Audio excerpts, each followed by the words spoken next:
Imagine an America where people could actually afford homes, where corporations paid taxes, where workers weren't treated like disposable machines, and where the government didn't actively let a public health crisis wipe out an entire community. Sounds nice, right?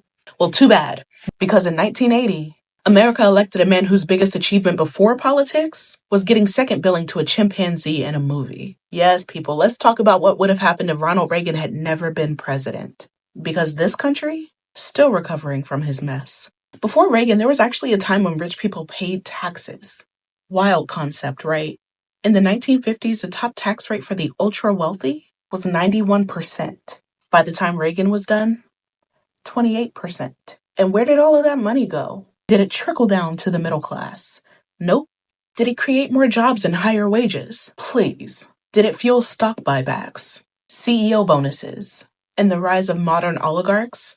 There it is. If Reagan had never been president, we might live in a country where people don't faint at the price of eggs, while billionaires take joyrides to space. Reagan was basically a corporate lobbyist who just so happened to be president. He cut regulations that kept corporations in check. He made it harder for workers to fight back. He turned Washington into an all-you-can-eat buffet for the wealthy. And if you think today's politicians are in bed with corporations, Reagan set the standard.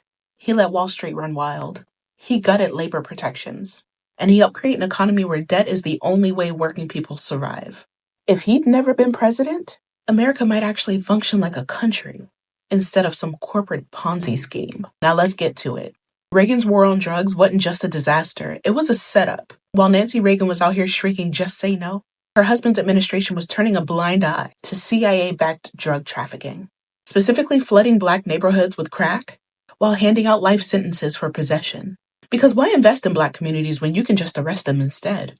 If Reagan had never been president, maybe we wouldn't have an entire generation of Black men locked up for nonviolent drug offenses. Maybe America would have treated drug addiction like a health issue instead of a crime. Maybe we wouldn't have spent decades pretending that this wasn't orchestrated. But sure, let's keep pretending just say no was the real strategy. And if you ever want to know what pure evil looks like, look at how Reagan handled the AIDS crisis. His administration ignored it for years while thousands died. His press secretary laughed about it on live television. His politics turned an epidemic into a death sentence.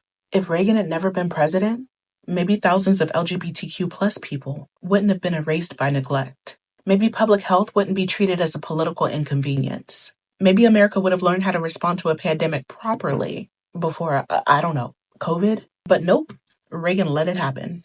And the country followed his lead. So what if Reagan had never been president? Maybe workers would have bargaining power. Maybe billionaires wouldn't be worshipped like medieval kings. Maybe Americans wouldn't be drowning in debt while corporations pay nothing. Maybe we wouldn't have a justice system that pushes poverty while the rich write their own rules. Maybe this country wouldn't be run like a rigged casino, where the house, Wall Street, always wins. Would America still have problems? Sure, but we wouldn't be stuck in this Reagan-era nightmare, where government is the problem while unchecked greed is the actual issue. Reagan didn't just set America back. He made sure that the people that could fix it would never get the power to do so. And the worst part, people still call him a hero.